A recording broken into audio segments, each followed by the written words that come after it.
Coming right up, Public Affairs with Jeff Berkowitz. Our guest tonight is State Senator Kirk Dillard. He very well could be the next governor of the state of Illinois. You're going to see us for 30 minutes, but Kirk, let's give him a little appetizer, okay? All right. 30 seconds on, did Speaker Mike Madigan get caught riding Metro with his pants off? Well, I would hope the Speaker would have learned his lesson from the University of Illinois admissions scandal, which he was embroiled in, seen the way the public and the media reacted. Plus, one of his relatives, it's the Madigan monarchy in Illinois, is the number 2 person at the Regional Transportation Authority. So, you know, a real problem and really something we need to focus on. 30 minutes of that. Don't change that station or I'll come get you.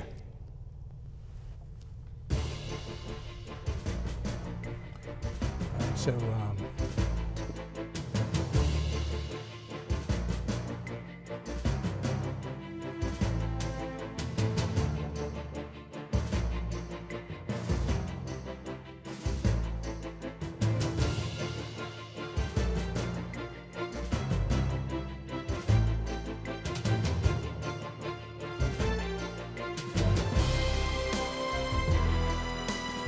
you're watching Public Affairs. Berkowitz is my name and politics is our game. And as we said in the tease, we are going to do lots of politics and public policy because our guest tonight is State Senator Kirk Dillard. He, of course, is one of 4 candidates in the Republican primary, and he's the winner in that primary faces either, looks like as of now, Governor Pat Quinn, the incumbent, or Bill Daley, or maybe people are talking about somebody you know, okay? Who's that? Who's that? Who's in the state senate who they're talking about? Who's the guy who's running the pension committee now, the conference committee? Kwame Raoul. Interestingly enough, Kwame, a lot of people don't realize that the Senate district he filled was Barack Obama's. Right, So, you know, historic seat. Dick Newhouse was there, Harold Washington was there, so that seat down do you think your Kwame alma will get mater, in? Do you think Kwame will get in? I don't know. You know him pretty well. I do know him well. He's been strongly for labor. On that pension stuff, he's been hanging with labor. And there's nobody, you know, and Quinn's been sort of battling with labor. Daley's been battling with labor. He could pick up that vote. He's pretty articulate, right? He's smart. He's articulate. It would be interesting to see an African American as the candidate in the Democrat primary. So he'll give those guys a run for their money. You think who's the easiest guy to beat, Quinn, Daley, or Kwame Raoul? I don't know. I mean, I worry take 'em about all my on, own yeah. primary first, Jeff. I take them one step at a time, and I run on my own unique background, which we'll talk about We'll talk today. about get to your background in a second, but everybody's talking. We're taping this show on August 3rd, and as you know, the big issue is the state employee pension mess. Back in 2010, when you ran for governor, you came within 193 votes of winning that Republican primary, okay? You might even say it was like 95 votes if you count that as a switch. If you had won in 2010, what would you have done to get this state employee pension reform done? Well, I know that pension reform would have been done, but for 193 votes, we wouldn't have had a 67% income tax increase. The redistricting would be very different, and pension reform, I know, would be done. I mean, I would have locked, it's the largest single important issue that has ever faced the state of Illinois. I would have locked everyone in the governor's residence. And that's a problem. Both Pat Quinn and Rod Blagojevich are sort of absentee. They're Chicago governors, not Springfield, but you lock everyone in the mansion. Would you live down there? You live in the mansion yes, with the family? yes. You're going to move the kids down there? You're going to disrupt their whole life? You got the first family, right? Yeah, I do. Yeah, but if you want to be the CEO of General Motors, you've got to be in Detroit. And I need to be 4 blocks from a Democrat-led legislature, of which I have a track record of being able to get a Democrat legislature. It's one of the reasons that I think I'm the best candidate for governor. I have a track record of getting a Democrat legislature to do things in its DNA that it doesn't do.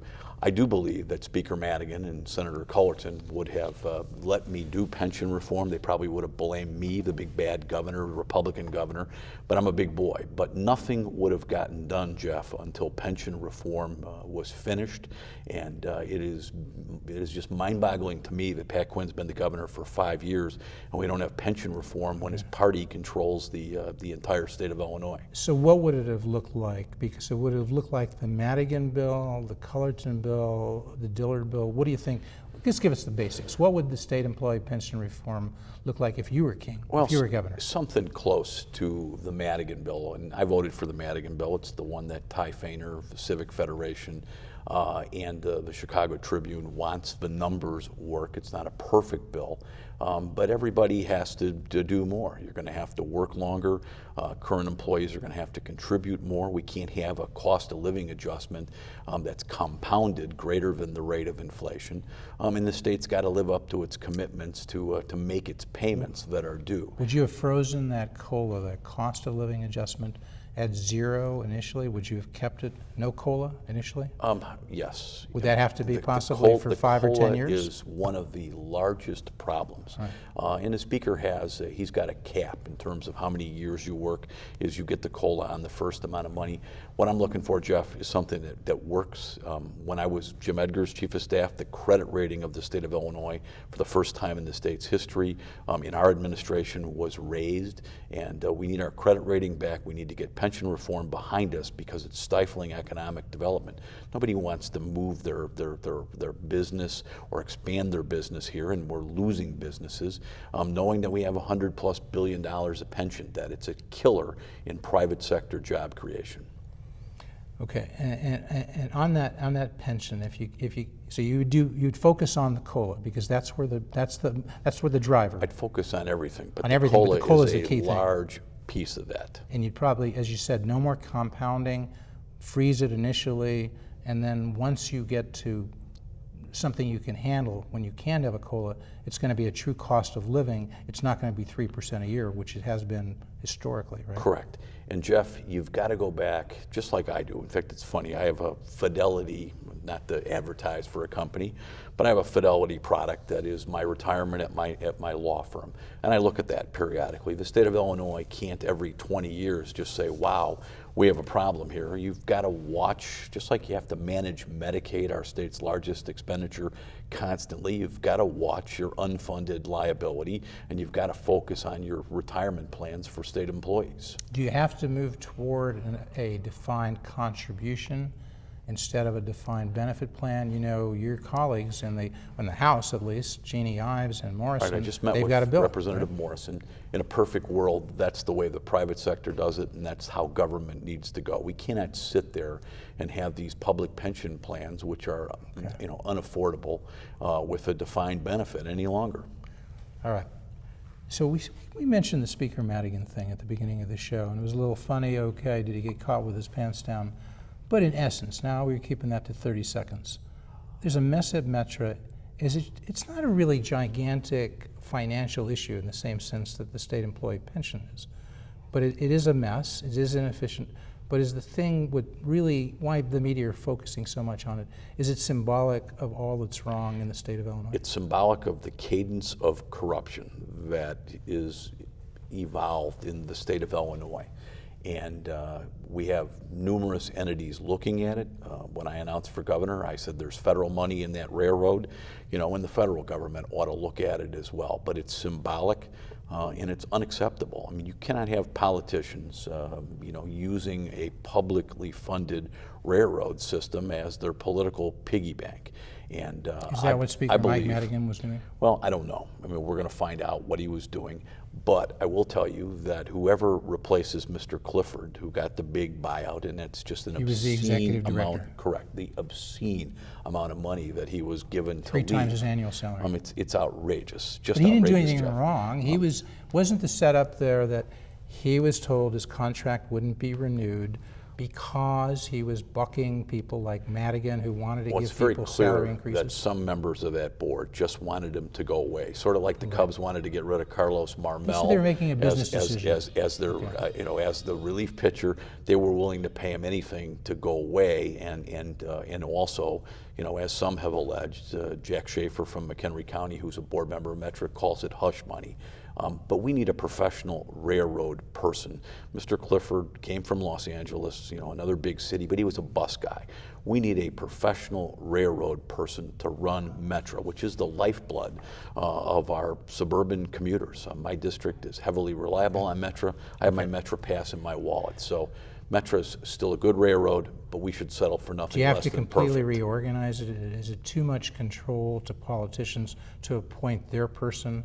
So you get somebody from Kane County, somebody from Will, I am somebody always from open, Cook, Jeff, Lake. to discussing how we structure the governance system of our mass transit, but it has to be fair and balanced. I mean, the system, the RTA is not perfect, but it does guarantee some financial balance between suburbanites and the city. I know that one of the Democrat candidates for governor wanted the governor to appoint the members of Metro. The problem with that is, you know, the city of Chicago Democrats control everything in Springfield today, and that would essentially give total control of Metro, which is really a suburban thing, to the city of Chicago, and that's not good for suburbanites. So you're not so sure you want to change the current system, which does give power to various counties, including the collar counties. It's set up and to gives assure a financial dispersion. fairness. Okay, so that may not have to be changed. You may have to monitor it better. You may have to make sure Speaker Mike Madigan can't pick up the phone and raise the salary of somebody, right? Correct. Okay. What makes you tick?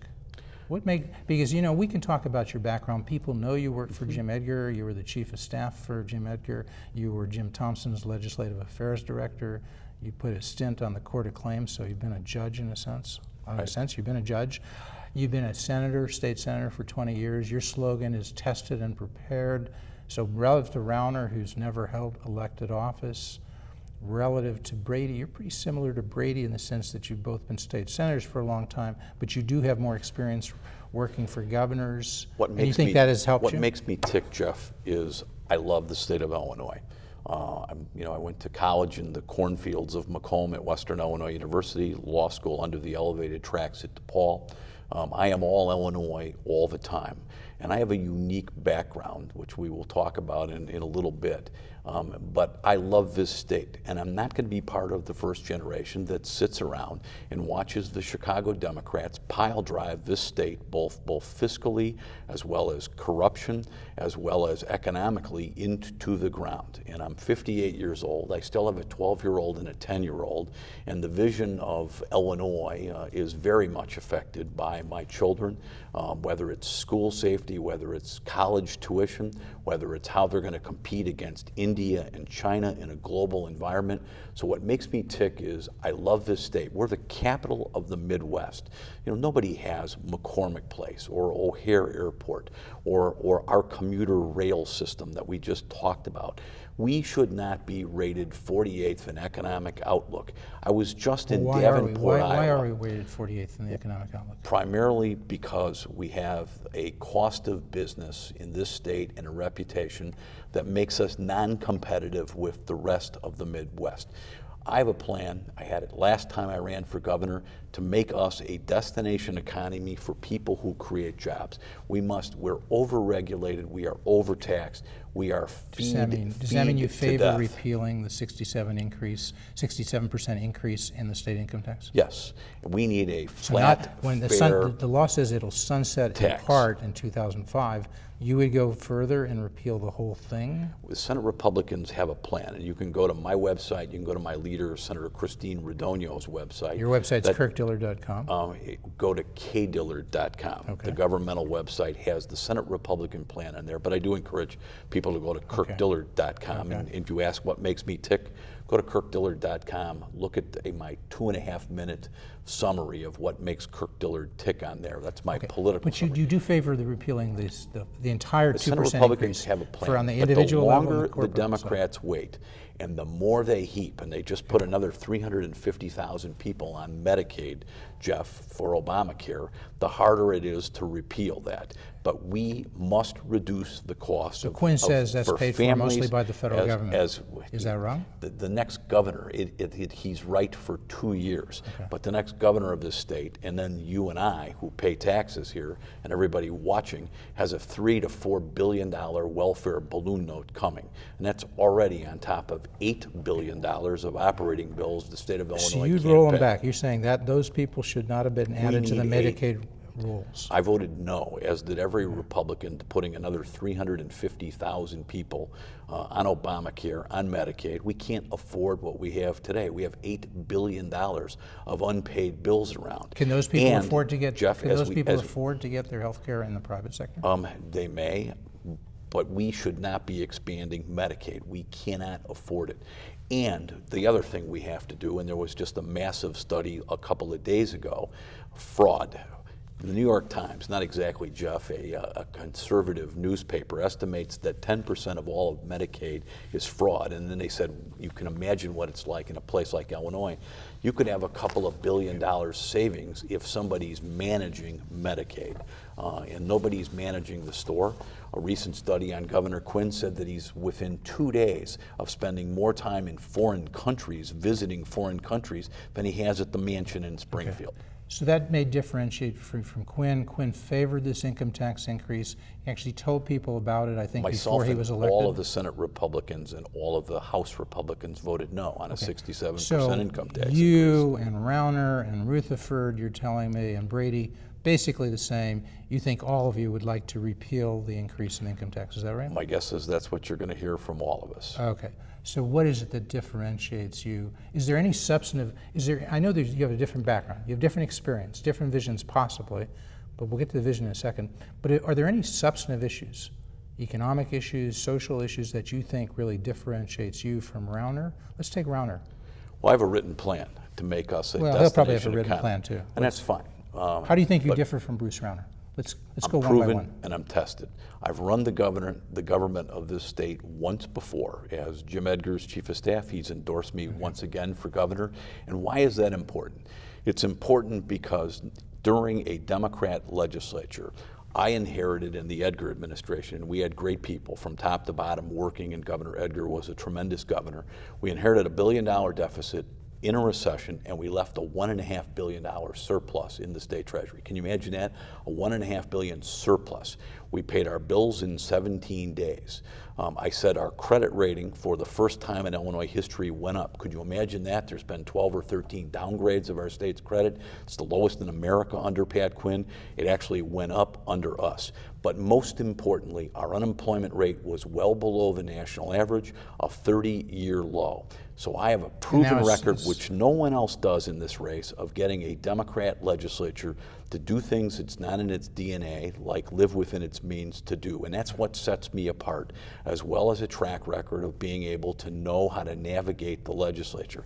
Another thing that sets me aside is I have lived and worked in all of the different parts and regions of Illinois. This is an incredibly diverse and complex state. And as you know, because you were there, and I thank you for being there, I announced for governor in front of a 3-flat gray stone on the north side of Chicago, where my immigrant grandfather lived on one floor, my Uncle Bill and his family on another. A few blocks from Wrigley Field and Waveland Avenue. And my grandfather worked in a factory at Midway Airport for 50 years. And like so many Illinoisans, we migrated to the suburbs. My mother was the chief nurse, surgical nurse at Hines Hospital, Veterans Hospital for years. Went to Cornfield, the University, Western Illinois University in Macomb, where I still stay very active, and I've lived in Springfield. So I know how the various puzzle pieces fit together, and your audience doesn't go to Southern Illinois, but Southern Illinois is very different than downstate Illinois. And you know, having family down there and a mother who was raised in Kentucky, I understand that culture. So I am the one person that I believe can make this state work again, in a track record of being able to work with a Democrat-led legislature, whether I want it to be Democratic or not. And the rest of these guys who are in this race don't have that proven track record. Now, Bill Brady says you can remove the income tax and fill that $5 billion gap that you lose by cutting the income tax rate by attracting business, by generating income that will be taxed on the corporate level, more people will be working, taxed on the individual level. So he says expand the base on which the lower tax rate applies. You agree with Senator Brady on that? On some of that. I mean, I am a Republican, Jeff, and I believe that the best way aside from managing your budget. And believe me, I got to get in there and manage Medicaid. It's our state's largest expenditure. We spend more on Medicaid than we do on education, and I have managed Medicaid well before in an innovative fashion. So you got to shrink the size of your government, and you got to grow your economic activity. If you're somebody who's watching that believes we need more money in the state treasury, the way I would put it in there is to grow our economy so that people, when they go out to eat or they go see a movie or they're buying things, are putting money in the treasury because they're employed and because they're buying things from their wages that they have from working. So that's the Republican philosophy.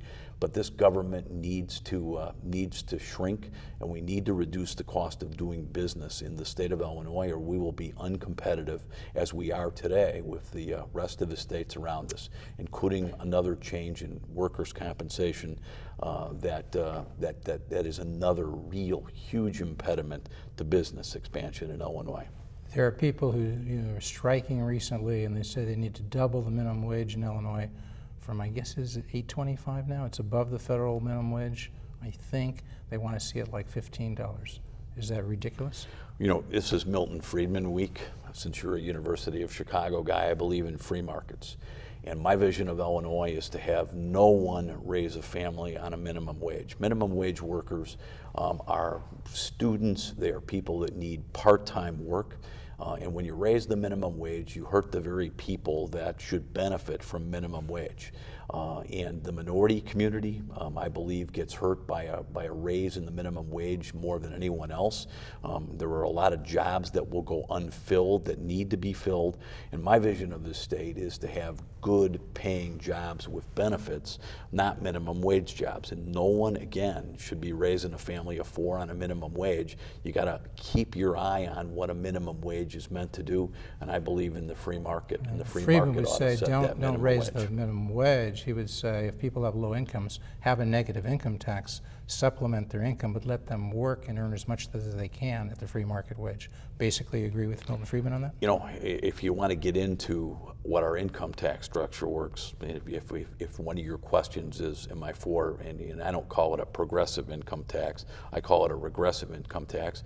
I am for, if Illinois has to have an income tax, a low, flat income tax. No, you don't favor amending the Constitution, so we could have a progressive income tax. That progressive income tax is a massive income tax increase. All right. On the social issues, you're pro-life, right? Yes. Unabashedly pro-life. Yes. You would allow exceptions for the life of the mother if that were an issue. A woman could have an abortion.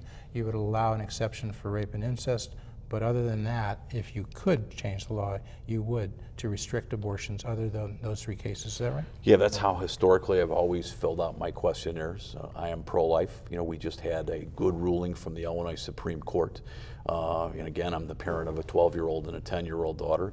And I don't care whether you're pro-choice or not, and overwhelmingly I believe the public agrees with me, that you ought to have notice before parental your notice. minor. And we have a law, it just hasn't been enforced. We have a parental 20 notice years, law. Jeff, Right. you're like me. You follow the courts. It took 20 years. It's now going to be enforced, It's right? finally going to be enforced. If you have to give permission to have your child get an aspirin at school, at least you ought to know whether your child's going to go through a major surgical procedure like an abortion. So yes, I'm pro-life. The Chicago law that said people couldn't possess a gun in their home, that was struck down. That said that was in contradiction. That was violated the Second Amendment, and so they had to modify that so people could own a gun and possess it in their home. You folks in the legislature, you're ordered by the Seventh Circuit Court of Appeals to adopt some form of concealed carry. That was adopted recently. I assume you support that, Yes. and you're happy that occurred. Yes. A federal court ordered us, Jeff. We're the only state in America that didn't allow you to protect yourself outside of your home. And first of all, it's your constitutional right to do that. And there is a training requirement. There is a mental health background check. So it's not, there are safeguards in there. It was a negotiated bill, long and hard, in a bipartisan fashion.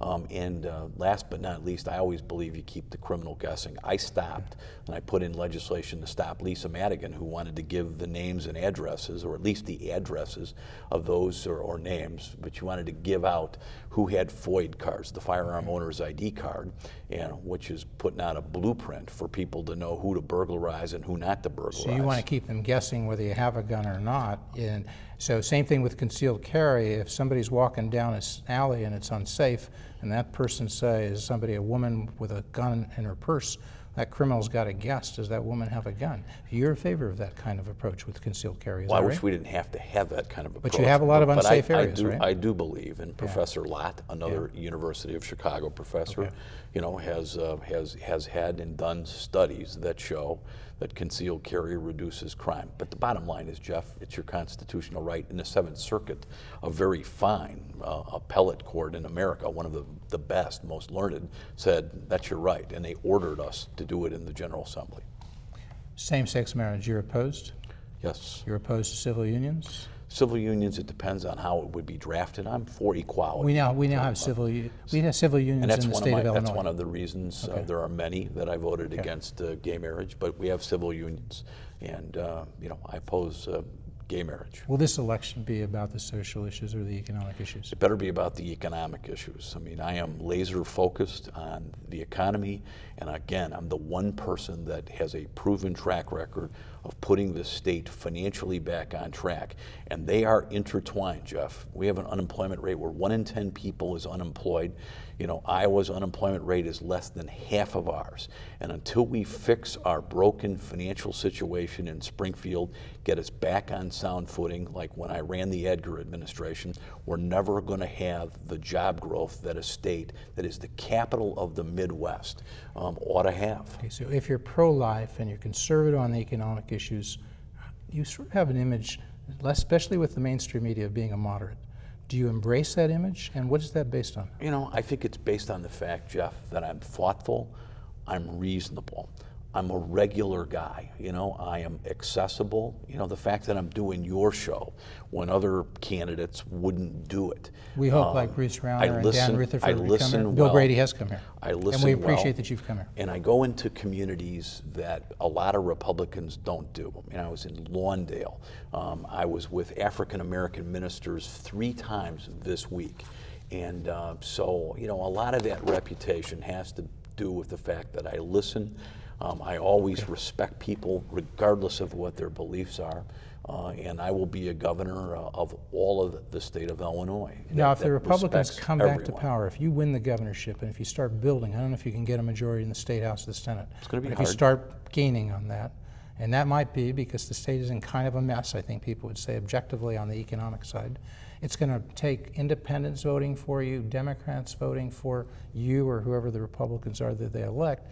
And Eric Zorn, Chicago Tribune columnist, he wonders if moderate independents and Democrats can trust you folks not to have, as he puts it, an anti-abortion jihad once you get power. He says that happens. You folks get in power in various parts of the country and you forget the economic issues you run on. And his words, Zorn says, you go on an anti-abortion jihad. Well, what do you say? I'm going to be focused almost entirely on getting our state's solvency back as a state government, giving us integrity and decency and ending this cadence of corruption that Illinois has had, and then making us a destination economy for job creation. And most of those social issues are driven by the United States Supreme Court, but I'm laser focused on the economy and making Illinois financially work again. So Eric ought to relax.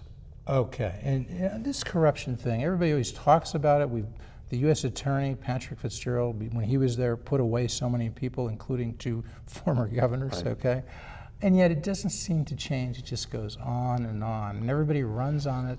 Why should people think that you're going to make a difference on having less corruption in government? Because I've always led by example on ethics. When I announced for governor, and you were there, you heard one of the things I said I would do is I would close down my campaign account because I believe the state is in such dire straits that the governor needs to spend all his time or her time governing, not fundraising.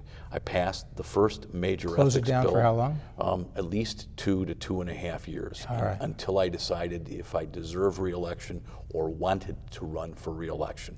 But no fundraising for a couple years. But Jeff, I passed long before we had all of this cadence of corruption brought to the public's attention.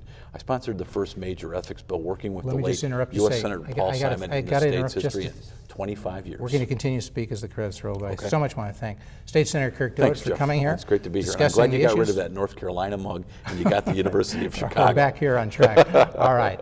And of course, Kirk Dillard is running for governor in the Republican primary. He's facing Bruce Rauner. He's facing State Senator Bill Brady. He's facing State's Treasurer Dan Rutherford. And then if you win that, it's going to be you going against Quinn, going against Bill Daley, or Kwame Raoul, or somebody else. I take one election cycle at a time, Jeff, and my message is going to be unique skills proven and tested. And you're focusing on the economy. You're focusing on jobs. You're focusing on economic growth. Correct, with the track record that proves I know a little bit about that. Was the sponsor of the bill that lured the Boeing Corporation as well as Navistar's headquarters to Illinois.